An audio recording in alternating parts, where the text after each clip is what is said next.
Dans cette vidéo, nous allons faire la suite du cours sur la notion de fonction en algorithmique, et nous allons voir comment utiliser des fonctions en statistique et en probabilité.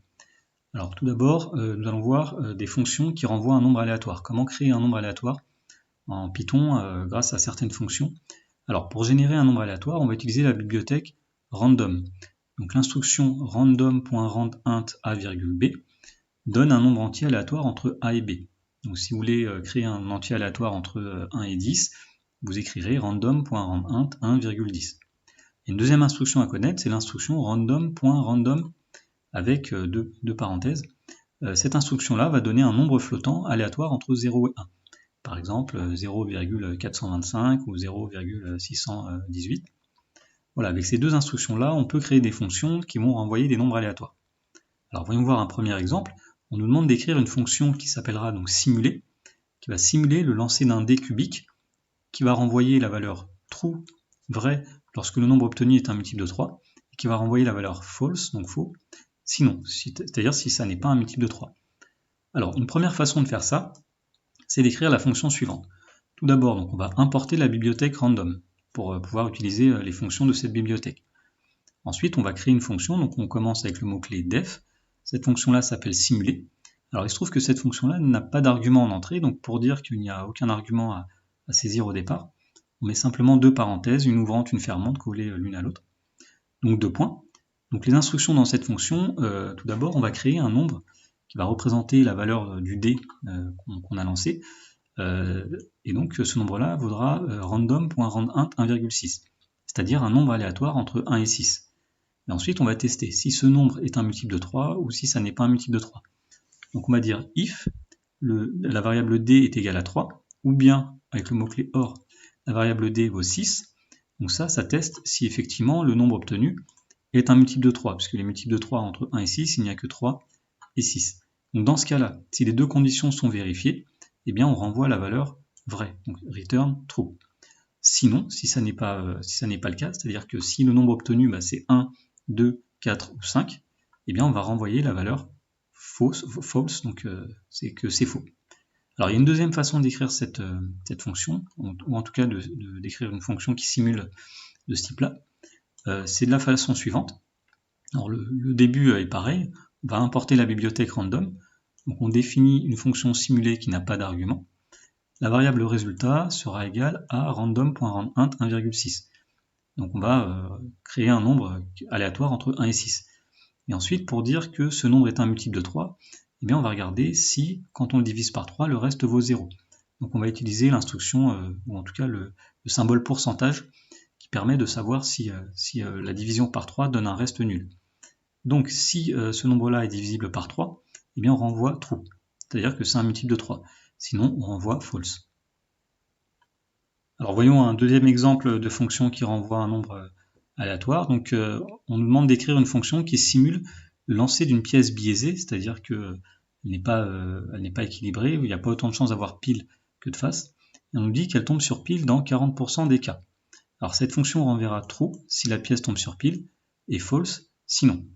Alors pour faire ça, on va utiliser donc encore une fois la bibliothèque random et on va dire que donc import random en première ligne. Et on va créer ensuite cette fonction simulée. Donc le mot-clé def pour dire qu'on crée une fonction en Python. Le nom de la fonction simulée. Pour dire qu'il n'y a pas d'argument, on met deux parenthèses. On va donc ensuite écrire les instructions. Première instruction, donc le résultat, la variable résultat sera égale à random.random avec des parenthèses.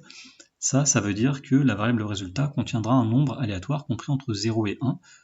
Un nombre flottant, donc ça peut être 0,2, 0,721, peu importe.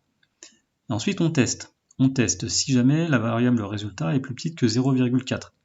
Ça représentera le fait que la pièce tombe sur pile. Eh bien on renverra la valeur true, donc return true. Sinon, si la variable résultat est plus grande que 0,4, c'est-à-dire qu'on est, si on veut, dans le cas où la pièce tombe sur face, eh bien on renverra la valeur false. Pour finir, nous allons voir comment utiliser les fonctions en Python pour des calculs en statistique. Alors, voyons ça sur un exemple. On donne le programme suivant. Donc, le programme est en deux parties. La première partie, donc, c'est import math, on importe la bibliothèque math. Ensuite, on définit une fonction f par, donc la fonction f prend 5 arguments en entrée, a, b, c, d, e, m égale a plus b plus c plus d plus e divisé par 5, et on renvoie le nombre m. Et puis la suite de ce programme, c'est donc on définit une fonction g qui possède aussi 5 arguments, a, b, c, d, e. La variable m, c'est égal à f de a, b, c, d, e. Donc dans la fonction g, on va appeler la fonction f. On définit ensuite un nombre v comme égal à cette expression-là, un nombre e comme étant égal à math.sqrt de v, et puis ensuite on renvoie le nombre e. Donc on va essayer d'expliquer un petit peu tout ce que font ces instructions. La question étant d'expliquer le fonctionnement des fonctions f et g et leur rôle. Alors commençons par la fonction f. Alors la fonction f, elle prend 5 arguments en entrée. On l'a dit, a, b, c, d, e. Et alors, on crée la variable m qui est égale à a plus b plus c plus d plus e divisé par 5. Eh bien ça, c'est la moyenne des nombres a, b, c, d, e. Puisqu'on renvoie la variable m à la fin, donc la fonction f renvoie la moyenne de 5 nombres, de 5 arguments qui ont été donnés en entrée. Alors la fonction g est un petit peu plus compliquée. La première instruction consiste à calculer la moyenne des 5 nombres qui ont été donnés au départ dans la fonction g. Donc la fonction g prend aussi 5 arguments, et elle commence par calculer leur moyenne, en appelant la fonction f. Ensuite, on calcule la variable v, qui est égale à a moins m au carré, plus b moins m au carré, etc., etc. Le tout divisé par 5. Alors, il manque une petite parenthèse ici. Hop. Alors, ce nombre-là, c'est ce qu'on appelle la variance en statistique. Ensuite, une fois qu'on a calculé la variance, on va calculer le nombre e. Math.sqrt de v, ça veut dire racine carrée de v. On utilise la fonction sqrt de la bibliothèque math pour calculer la racine carrée de v. Et le nombre e, bien, c'est ce qu'on appelle l'écart type. Donc si on résume, la fonction g prend 5 arguments en entrée. Elle commence par calculer leur moyenne, c'était le nombre m.